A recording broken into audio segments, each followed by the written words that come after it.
Hello, my name is Siyabonga Mokoena, and I'm an 18-year-old youth reporter from Emalahleni in Mpumalanga. Now, because of the pandemic that led to the lockdown, a lot has changed in the way that we report as youth reporters. One of the most difficult things that we just had to accept is the fact that we just have to report from our own homes.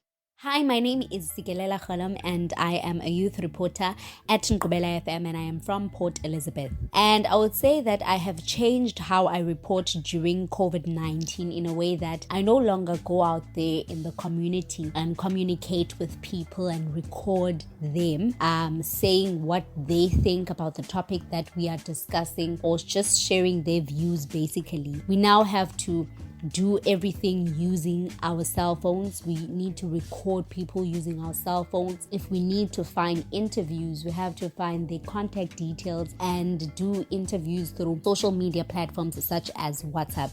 My name is Zona Masonto and I am a youth reporter during Machiva CRF. The most difficult encounter I had with the changes I made was getting myself creative with the resources and technology that I have at home and over my phone, learning how to edit shows and doing voice pogs, which I'm not familiar with. Hey, my name is Timna Alam, one of the optimistic youth reporters from Coastside FM. Because of the pandemic and the lockdown, there are changes that had to be made regarding reporting for radio. Those changes had to be no social gatherings, therefore there will be no live shows, of which I'm used to live audiences, live interviews and audio commentaries, and all these electronic devices that I had to use and I enjoyed using, I cannot use anymore. So I had to use my mobile phone for most of my recording. And the difficulty is that, I got most of my information from people from poor background, and that gave me more of an understanding of the kind of situations that we're living in. So it was really difficult reaching them online because, some of them cannot have that data access, but I did manage to get them. And I have to say that it was a lot easier to report online because, I reached a more wider audience. Reporting from our own homes is difficult because we just cannot go outside and collect formats. We just cannot even go to studio, which kind of challenges one, because seeing the red light and knowing that you are on air live immediately makes you creative. It makes you happy. You are overwhelmed by the experience, but now you just have to create that whole experience in the comfort of your own home.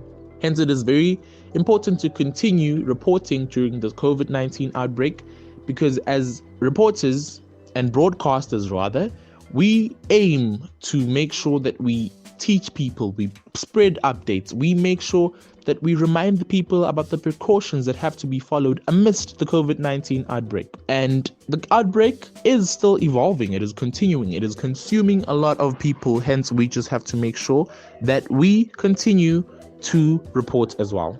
One thing that I absolutely miss is our production meeting, whereby our facilitator teaches us a lot of things and we also learn new things from each other as youth reporters. It is important for me to keep reporting during COVID-19 because people everywhere are doing exactly the same thing to protect themselves and their loved ones from this global pandemic by turning on their radios. Now, as young people, we are faced with a lot of issues amidst the COVID-19. I mean, gender-based violence is here, substance abuse is here, women and children abuse is here.